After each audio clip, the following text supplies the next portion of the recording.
जय हिंद। एक बार फिर से आपका स्वागत है इंग्लिश हो रही यूट्यूब चैनल में। आइए हम लोग कुछ ऑब्जेक्टिव क्वेश्चन देखते हैं फिजिक्स का। देखिए इसमें पहला क्वेश्चन है कि यदि इलेक्ट्रॉन प्रोटॉन के चारों ओर चक्कर लगाता है तो इसका आवर्तकाल टी जो है समानुपाती होगा r⁴/2। ऑप्शन बी सही होगा। दूसरा क्वेश्चन है नाभिक इतना में है, कितना इसमें बताइए। नाभिक दिया है, सोडियम का दिया है, तो सोडियम का ये आपका जो दिया है 11 जो दिया है, ये देखिए परमाणु संख्या है या फिर इसे कह सकते हैं प्रोटॉन की संख्या या फिर इलेक्ट्रॉन की संख्या, और वो जो 23 दिया है वो आपका है द्रव्यमान संख्या। तो इसमें कह रहा है कि निम्नलिखित में है, तो 12 इलेक्ट्रॉन ये तो होगा नहीं, 12 प्रोटॉन भी नहीं है, 12 न्यूट्रॉन देख लीजिए, तो न्यूट्रॉन की संख्या निकालना होगा तो द्रव्यमान संख्या में से परमाणु संख्या को घटाते हैं, यानी कि 23 में से अगर 11 घटाते हैं तो 12, यानी कि ऑप्शन जो सही होगा वो आपका बी सही होगा कि सी सही होगा, 12 आ जाएगा। अगला देखिए, और डी नंबर कह रहा है कि 11 इलेक्ट्रॉन, तो इसमें देखिए ऑप्शन कौन सही होगा। तो इसमें इलेक्ट्रॉन और इलेक्ट्रॉन 2 बार दिया है जो कि गलत है, यानी कि ऑप्शन इसका जो सही होगा वो सी नंबर, क्योंकि न्यूट्रॉन की संख्या ही सही होगा। इसमें देखिए ये ए और डी जो है एक ही जैसा है, इलेक्ट्रॉन ही है, 12 इलेक्ट्रॉन और 11 इलेक्ट्रॉन, तो ये तो होगा नहीं, न्यूट्रॉन क्या इसमें सही होगा। चलिए अगला क्वेश्चन देखते हैं। अगला जो है वो 3 नंबर क्वेश्चन है। 3 नंबर क्वेश्चन कह रहा है आपका कि प्रथम बोर कक्षा की त्रिज्या r है तो द्वितीय बोर कक्षा की त्रिज्या होगी, तो द्वितीय बोर कक्षा की त्रिज्या कितना होगा, 4r होगा, सी होगा सही। अगला देखिए 4 नंबर, प्रकाश के विद्युत चुंबकीय सिद्धांत के आधार पर व्याख्या नहीं होती है, तो प्रकाश के विद्युतीय चुंबकीय सिद्धांत के आधार पर व्याख्या किसकी नहीं होती, तो प्रकाश के विद्युत प्रभाव की, ये सही होगा। अगला क्वेश्चन देखिए 5 नंबर, निम्नलिखित में से चुंबकीय क्षेत्र में कौन सी किरण विचलित नहीं होती है। इसमें कौन सी किरण विचलित नहीं होगी, तो हमेशा याद रखिए गामा किरणें जो होती है कभी भी विचलित नहीं होगा, सी सही होगा इसका ऑप्शन। आगे देखिए, आगे जो है वो 6 नंबर, इसको बताने से पहले हम एक बार आपको याद दिला देते कि अगर आपका ऑब्जेक्टिव तैयार नहीं है तो एक बार क्वेश्चन बैंक को भी ज़रूर देखें।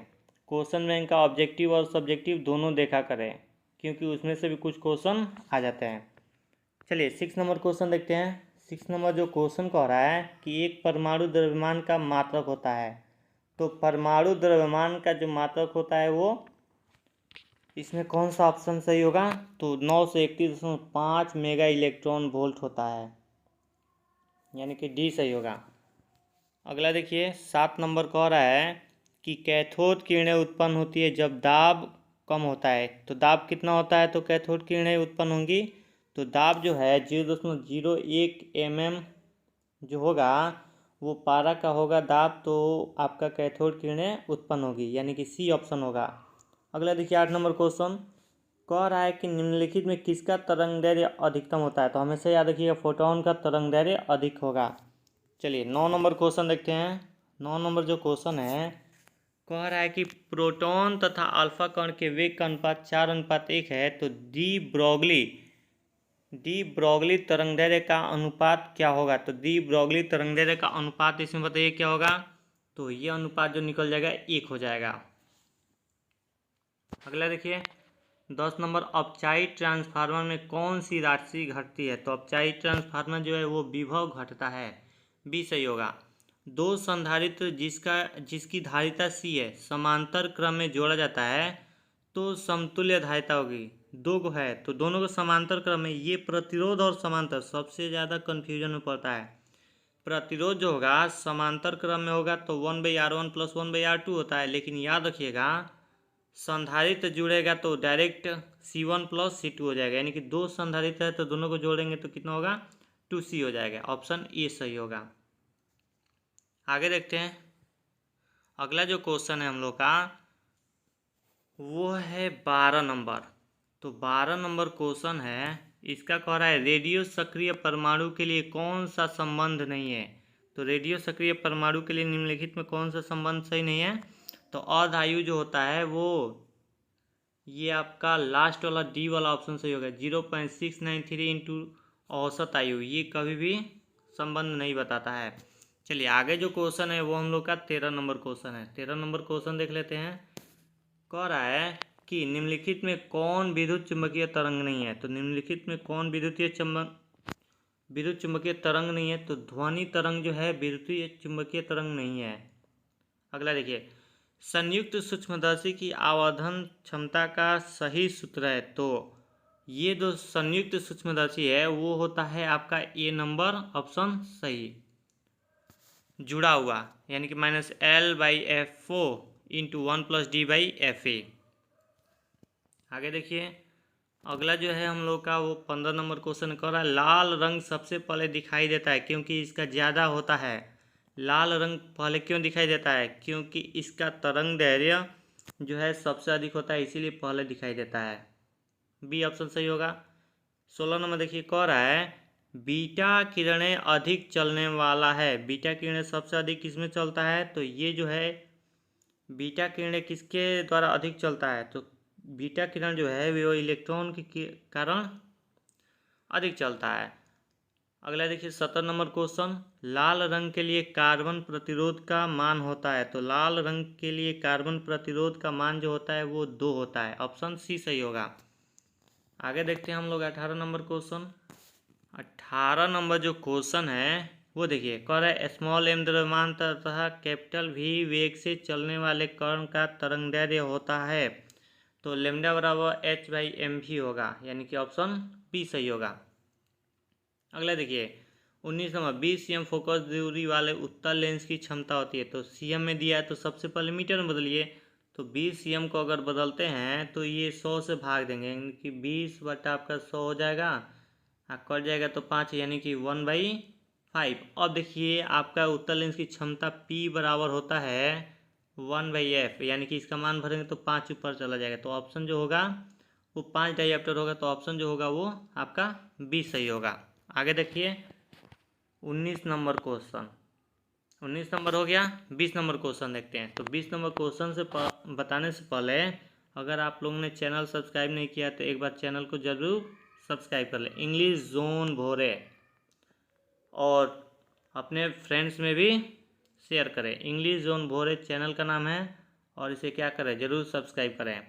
चलिए हम देखते हैं अब आगे जो है हम लोग का 20 नंबर क्वेश्चन। तो 20 नंबर जो क्वेश्चन कह रहा है वो कह रहा है कि एक AMU बराबर होता है। तो एक AMU किसके बराबर होता है बताइए इसमें, सोचिए। तो एक AMU बराबर होता है 1.6 × 10⁻27 kg, ये सही होगा। 21 नंबर क्वेश्चन देखिए, कह रहा है आवेश के रैखिक घनत्व का मात्रक होता है। तो रैखिक घनत्व का मात्रक क्या होता है? रैखिक आवेश घनत्व आप जानते हैं, बताया गया, रैखिक आवेश घनत्व, पृष्ठीय आवेश घनत्व और आयतनिक आवेश घनत्व। यानी कि रैखिक आवेश घनत्व का जो मात्रक होता है वो कूलम मीटर, पृष्ठीय आवेश घनत्व होगा कूलम प्रति मीटर स्क्वायर, और आयतनिक होगा तो आयतन का जानते हैं मीटर क्यूब होता है, तो कूलम प्रति मीटर क्यूब। यानी कि ऑप्शन इसमें जो होगा वो ए सही होगा, क्योंकि यहाँ पे पूछ रहा है रैखिक घनत्व, तो ऑप्शन नंबर ए सही होगा। आगे देखिए 22 नंबर क्वेश्चन है, तापक्रम के बढ़ने पर चालक की प्रतिरोधकता। तो तापक्रम के बढ़ने पर चालक की प्रतिरोधकता जो होती है वो नियत रहती है। आगे देखिए अगला जो है हम लोग का वो 23 नंबर क्वेश्चन। 23 नंबर क्वेश्चन है, दो चालक जिसका प्रतिरोध R है समांतर क्रम में जोड़ा जाता है, तो संयोजन का कुल प्रतिरोध क्या होगा? अभी संधारित्र वाला समझाए हैं, तो ये जो होगा बट्टा में कर देंगे। दो गो प्रतिरोध है तो 1/R प्लस 1/R अगर जोड़ते हैं तो 2/R, और इसको उल्टा कर दें यानी कि R/2, यानी कि ऑप्शन जो इसका सही होगा वो कौन सा सही होगा? तो सी नंबर सही होगा, ऑप्शन नंबर सी, यानी कि R/2 इसका सही आंसर होगा। आगे देखिए, आगे जो आपका क्वेश्चन है वो 24 नंबर, शंट एक तार है जिसका प्रतिरोध होता है। शंट का प्रतिरोध क्या होता है? कम होता है कि अधिक होता है? तो इसका प्रतिरोध जो होता है कम होता है, यानी कि ए ऑप्शन सही होगा। आगे 25 नंबर जो है, आवेश एक राशि है, अदिश राशि है कि सदिश राशि है? तो अदिश राशि है, ए नंबर सही होगा ऑप्शन। चलिए आगे देखते हैं हम लोग 26 नंबर क्वेश्चन। कह रहा है प्रकाश के व्यतिकरण में संरक्षित होता है, तो प्रकाश के व्यतिकरण में कौन संरक्षित रहेगा, तो ऊर्जा जो है संरक्षित होता है, यानी कि सी ऑप्शन होगा। धारिता का मात्रक होता है, तो धारिता का मात्रक क्या होता है इसमें बोलिए, सोचिए इसके बारे में थोड़ा सा। धारिता सी बराबर, देखिए इसका फॉर्मूला होता है सी बराबर क्यू बाई वी। धारिता का फॉर्मूला होता है सी बराबर क्यू बाई वी। तो क्यू आवेश जो है, आवेश का कुलम्ब होता है, और वी जो है विभवांतर, यानी कि विभवांतर का वोल्ट होगा। ऑप्शन इसमें कौन सा सही होगा, बी सही होगा। आगे देखिए, आगे जो है हम लोगों का वो क्वेश्चन कह रहा है 27 नंबर कि धारिता का मात्रक, अभी बता चुके हैं धारिता का मात्रक जो है कितना होता है, तो कुलम्ब वोल्ट कैसे आएगा ये बता दिए। देखिए 28 नंबर 1 ओम बराबर होता है, तो 1 ओम बराबर किसका कितना होता है, तो ओम जो होता है वो प्रतिरोध का मात्रक होता है ना। तो देखिए कैसे निकालते हैं, आप जानते हैं कि सबसे पहले V बराबर होता है IR, और ओम जो मात्रक होता है वो प्रतिरोध का होता है, यानी कि R बराबर जो निकालेंगे वो V बाई आई, यानी कि विभवांतर का जो होता है वोल्ट होता है, और धारा का जो होता है आई होता है, यानी कि ऑप्शन इसमें कौन सा सही होगा, तो ऑप्शन नंबर ए सही होगा। चलिए आगे देखते हैं 29 नंबर क्वेश्चन। 29 नंबर जो क्वेश्चन है कह रहा है तरंगों के व्यतिकरण की घटना में, तरंगों की व्यतिकरण की घटना में जो होती है ऊर्जा का न तो लाभ होता है और न ही हानि होती है, यानी कि सी ऑप्शन सही होगा।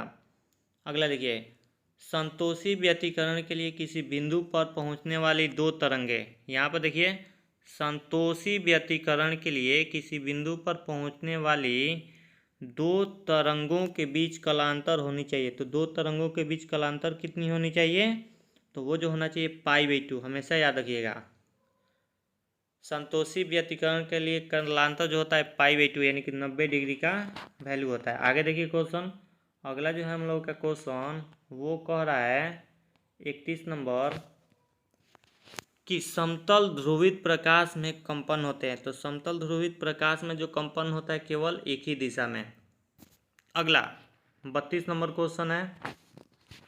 32 नंबर क्वेश्चन कह रहा है कांच की एक पट्टिका पर प्रकाश की किरण 60 डिग्री के कोण पर आपतित होती है, यदि परावर्तित तथा अपवर्तित किरणें परस्पर लंबवत हो तो पदार्थ का अपवर्तनांक होगा।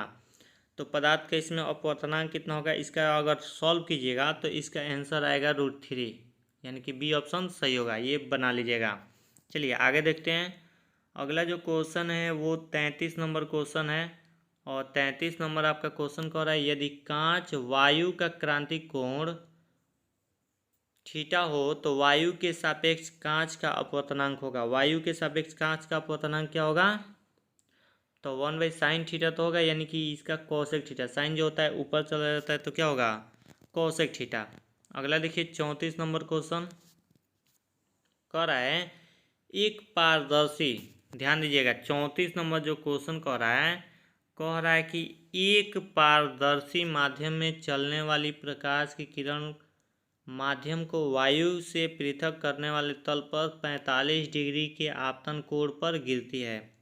कोण इसमें दिया है 45 डिग्री, तो 45 डिग्री कोण पर गिरती है। उसके बाद इस किरण का पूर्ण आंतरिक परावर्तन हो जाता है। यदि माध्यम का वायु के सापेक्ष अपवर्तनांक स्मॉल n हो तब निम्न में से n के एक या अधिक संभव मान चुनिए। एक या अधिक संभव क्या मान होगा, तो इसका लगभग आंसर आएगा 1.6, यानी कि ऑप्शन नंबर सी होगा। आगे देखिए, आगे जो क्वेश्चन है वो कह रहा है 35 नंबर, तो उसको बताने से पहले हम आपसे ये कहेंगे कि अगर आपको न्यूमेरिकल में प्रॉब्लम होगा, अगर देखिए कोई न्यूमेरिकल में कन्फ्यूजन है तो उसको छोड़ देंगे, उसको नहीं बनाएंगे, क्योंकि आपके पास ऑप्शन है 70 में 35 ही बनाना है। तो इसीलिए न्यूमेरिकल अगर आपको समझ में ना आता हो तो उसे छोड़ देंगे, बाकी लैंग्वेज वाला जो आता है उसे लिख देंगे। चलिए देखते हैं 35 नंबर क्वेश्चन कह रहा है यदि किसी लेंस की फोकस दूरी स्मॉल f है तो उसकी क्षमता होगी, f मीटर दिया है तो उसकी क्षमता अभी बताए हैं, इसका एक मान निकाला है 5 डायऑप्टर आया था पिछला क्वेश्चन। तो देखिए ये जो होगा 1/f, यानी कि ऑप्शन नंबर बी सही होगा। अगला देखिए, अगला जो हम लोग का क्वेश्चन है वो 36 नंबर क्वेश्चन कह रहा है कि किसी पारदर्शी माध्यम के अपवर्तनांक और प्रकाश तरंगदैर्घ्य में संबंध होता है। तो दोनों में संबंध किसका होता है? तो ये होता है n equal a plus B lambda square, यानी कि बी ऑप्शन सही होगा। अगला देखिए 37 नंबर क्वेश्चन कह रहा है कि यदि प्रत्यावर्ती धारा तथा विद्युतवाहक बल के बीच का कोण फाई का कलांतर हो तो शक्ति गुणांक का मान होगा। तो शक्ति गुणांक का जो मान होगा वो cos फाई होता है, यानी कि डी ऑप्शन सही होगा। 37 हो गया। 38 नंबर क्वेश्चन देखिए। 38 नंबर क्वेश्चन कर रहा है प्रत्यावर्ती धारा के शिखर मान तथा वर्ग माध्य मूल मान का अनुपात होता है। तो दोनों का अनुपात बताइए क्या हो जाएगा, निकालिएगा तो √2 होगा। बी ऑप्शन सही। अगला देखिए, अगला जो है 39 नंबर क्वेश्चन है और ये कह रहा है कि 10 एम्पियर की धारा एक तार से 10 सेकंड तक प्रवाहित होती है। यदि तार का विभवांतर 15 वोल्ट हो तो किया गया कार्य होता है। तो किया गया कार्य क्या होगा? आप जानते हैं कि P बराबर होता है VI। P बराबर VI होता है, तो P का मान निकालिएगा। तो P का यहाँ पे P बराबर VI होगा, तो यहाँ पे मान निकालिएगा। तो मान निकालिएगा तो कितना आएगा? जितना आएगा इसका न्यूमेरिकल सॉल्व कीजिएगा तो ये लगभग आपका आएगा किसके बराबर? यहाँ पर ध्यान दीजिएगा 1500 जूल के बराबर आएगा। कितना आएगा? 1500 जूल के बराबर, यानी कि ऑप्शन जो इसमें सही होगा हम लोग का वो कितना सही होगा? तो इसमें ऑप्शन देख लीजिए कौन सा दिया है, तो सी दिया है, यानी कि ऑप्शन नंबर सी सही होगा 1500 जूल। आगे देखिए अगला क्वेश्चन। अगला जो है 40 नंबर, एक 0.05 ओम प्रतिरोध वाले एमीटर को 1.5 वोल्ट विद्युत वाहक बल के सेल से जोड़ा जाता है। अगर 2 एम्पियर की धारा परिपथ में बहती है तो सेल का आंतरिक प्रतिरोध होगा कितना होगा? तो ये आप निकालिएगा तो आएगा 0.7 ओम। डी ऑप्शन सही होगा। चलिए 41 नंबर क्वेश्चन देखते हैं। 60 वाट तथा 40 वाट के दो बल्ब श्रेणी क्रम में जोड़े गए हैं तो उनकी सम्मिलित शक्ति होगी। उनकी सम्मिलित शक्ति कितनी हो जाएगी? तो ये आप निकालिए, तो हम निकाले हैं तो आपका आया है 24 वाट। आप लोग भी एक बार क्या करेंगे, निकाल कर देख लेंगे कि सही है कि गलत है। आगे देखिए, आगे जो क्वेश्चन है वो 42 नंबर कह रहा है जी ओम प्रतिरोध वाले एक वोल्ट मापी का परास V वोल्ट है। इसे NV वोल्ट परास के वोल्ट मापी में बदलने के लिए श्रेणी क्रम में प्रतिरोध लगाना होगा। तो श्रेणी क्रम में प्रतिरोध कितना का लगेगा कि ये आएगा? तो ये आपका जो लगेगा वो N-1 इंटू जी का, ऑप्शन बी सही होगा। अगला देखिए, अगला जो क्वेश्चन है 43 नंबर, कैपिटल आर त्रिज्या के वृत्तीय लूप में धारा प्रवाहित होने के कारण उसके केंद्र पर उत्पन्न चुंबकीय प्रेरण भी है। तो लूप का चुंबकीय आघूर्ण होगा। लूप का चुंबकीय आघूर्ण क्या होगा? तो 2πBr/μ0। बी ऑप्शन इसमें सही हो जाएगा आपका। आगे देखते हैं, आगे जो हम लोग का क्वेश्चन है वो 44 यानी कि 44 नंबर क्वेश्चन कह रहा है निम्नलिखित में कौन विद्युत शक्ति का मात्रक नहीं है? तो विद्युत शक्ति का मात्रक इसमें से कौन नहीं होगा? बताइए, इसमें ऑप्शन बताइए, इसमें कौन सा नहीं होगा?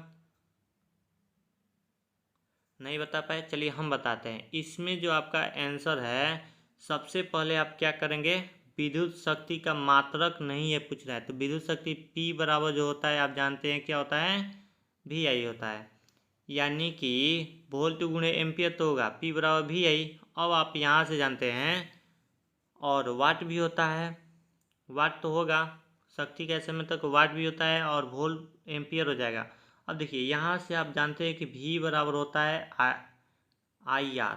तो अगर IR भरते हैं, V बराबर IR, तो V का मान तो I² R आ जाएगा, यानी कि एम्पियर इंटू प्रतिरोध।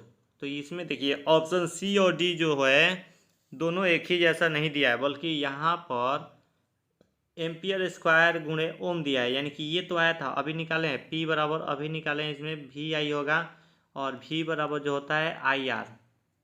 तो देखिए I में I से गुणा करेंगे, अगर P का मान V का मान भरेंगे तो I में I से गुणा करेंगे तो I² R, यानी कि एम्पियर स्क्वायर गुणे ओम, ये तो सही होगा। लेकिन इसमें ऑप्शन जो होगा सी नहीं सही होगा, यानी कि ऑप्शन नंबर हम लोग का करेक्ट आंसर होगा सी।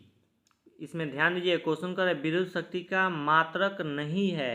क्वेश्चन कभी भी एग्जाम हॉल में ध्यान से पढ़ेंगे, क्योंकि क्वेश्चन में ही आपका देख लीजिएगा बहुत कुछ छुपा रहता है। आगे देखिए 45 नंबर क्वेश्चन कर एक कुंडली तथा बल्ब 12 वोल्ट के दिष्ट धारा स्रोत से श्रेणी क्रम में जोड़े हैं।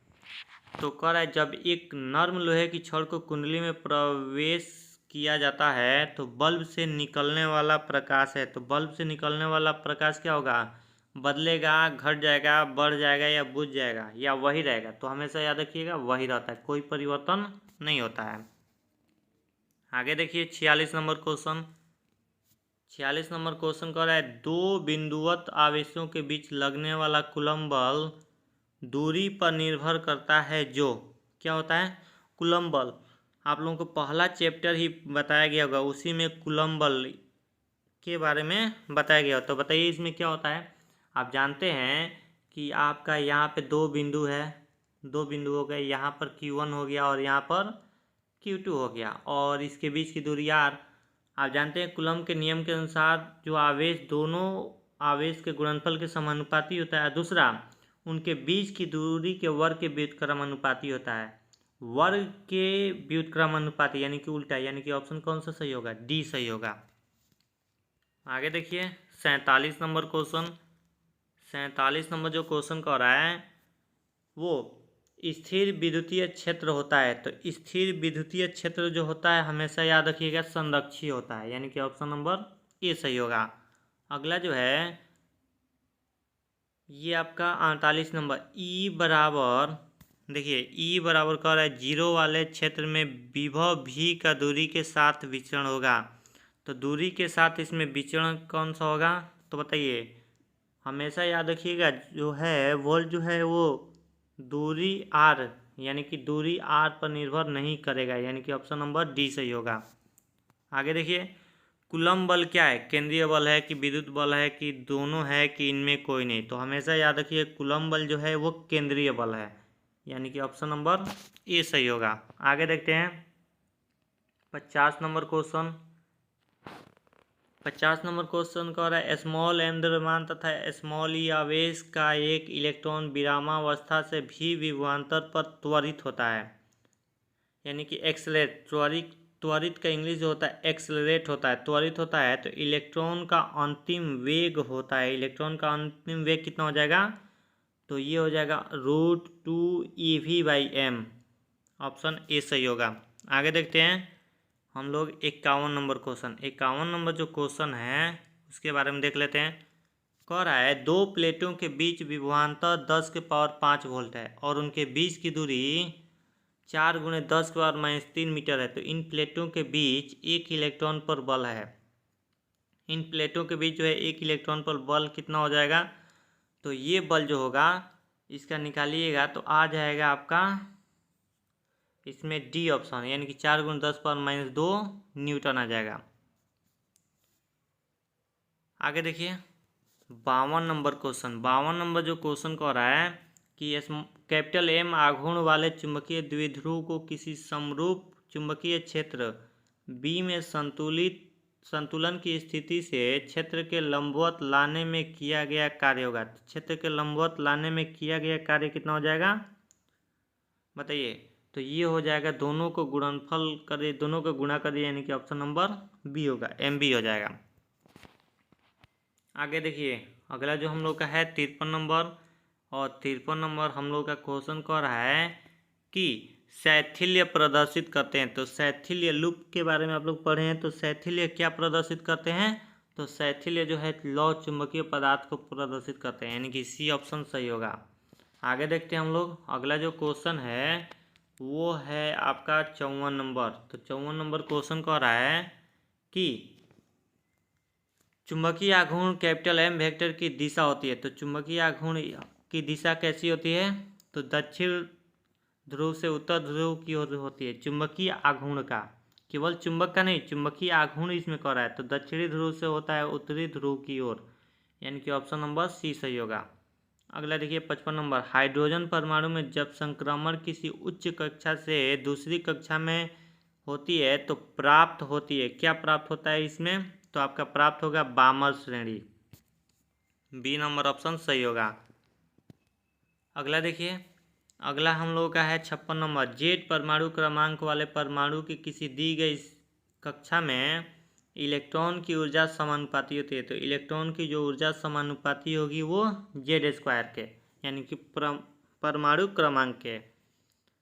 57 नंबर का है स्काई वेव संचार आधारित है। तो स्काई वेव संचार जो आधारित है आयन मंडल द्वारा परावर्तन पर। ये नंबर ऑप्शन सही होगा। अगला देखिए हम लोग का 58 नंबर क्वेश्चन है, कह रहा है निम्न में से किस धातु का विद्युतीय कार्यफलन न्यूनतम होता है? तो विद्युतीय कार्यफलन न्यूनतम इसमें से किसका होगा? तो लोहा का होगा। ऑप्शन नंबर ए सही होगा। 59 नंबर, नाभिक की त्रिज्या की कोटि होती है। नाभिक की त्रिज्या की कोटि कितनी होती है? तो ये होता है 10⁻14 मीटर। अगला देखिए, अगला जो क्वेश्चन है वो है आपका 60 नंबर। तो 60 नंबर क्वेश्चन कह रहा है कि प्रकीर्णित अल्फा कणों का गमन पथ होता है। तो प्रकीर्णित अल्फा कणों का गमन पथ जो होता है वो वलयाकार, यानी कि अति पर वलयाकार होगा। ऑप्शन डी सही होगा। 61 नंबर देखिए, हाइड्रोजन परमाणु में स्थायी कक्षा की त्रिज्या मुख्य क्वांटम संख्या n पर निर्भर करती है। तो कक्षा की त्रिज्या समानुपाती होगी। कक्षा की त्रिज्या जो समानुपाती होगी वो n स्क्वायर के। 62 नंबर क्वेश्चन देखते हैं। 62 नंबर जो क्वेश्चन है वह युक्ति जिसमें एक तीव्र एक वर्णीय समांतर तथा उच्च कला संबंध प्रकाश पुंज प्राप्त किया जाता है वो कहलाती है। तो वो कहलाती है लेजर, यानी कि एक तीव्र तेज प्रकाश होता है, एक वर्णीय होता है, एक ही उसमें रंग होता है।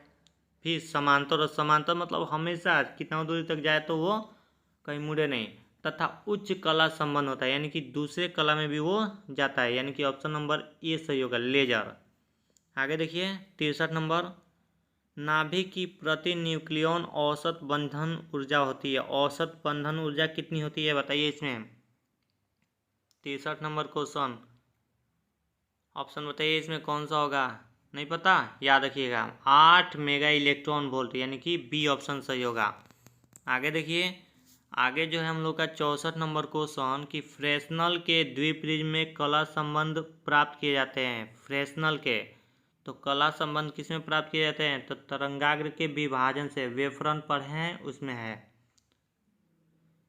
क्वेश्चन देखिए लास्ट नंबर हम लोग क्वेश्चन देख रहे हैं 65 नंबर, लाल और रक्त विकिरण को जिससे जांचा जाता है कहते हैं, किसके द्वारा जांचा जाता है? तो पैरोमीटर। पायरो दिया है इसमें, पायरोमीटर पैरोमीटर होता है, यानी कि ऑप्शन नंबर बी सही होगा। तो इस तरीके से हम लोग 65 ऑब्जेक्टिव देख लिए। एकदम ऑब्जेक्टिव जितना बताया जाए उससे आप क्या करें एक बार देख लें। साथ ही हम एक बार और रिपीट करना चाहेंगे कि अगर अभी भी कोई प्रॉब्लम है तो लास्ट टाइम है, इस समय क्वेश्चन बैंक अपना पलटें, देखिए किस टाइप का क्वेश्चन पूछा है, उसका ऑब्जेक्टिव कुछ याद कर लें, प्लस उसके साथ साथ सब्जेक्टिव भी देख लें। प्रत्येक सब्जेक्ट का क्वेश्चन बैंक से आप लोग मिला लें। चलिए तो हम रहने देते हैं इस वीडियो में, मिलते हैं नेक्स्ट वीडियो में। जय हिंद। जीत की खातिर बस जुनून चाहिए, जिसमें उबाल हो ऐसा खून चाहिए। ये आसमान भी आएगा जमीन पर, बस इरादों में जीत की गूंज चाहिए। रख हौसला, वो मंजर भी आएगा। प्यासे के पास चल के समंदर भी आएगा। थक कर ना बैठ मंजिल के मुसाफिर, मंजिल भी मिलेगी और मिलने का मजा भी आएगा।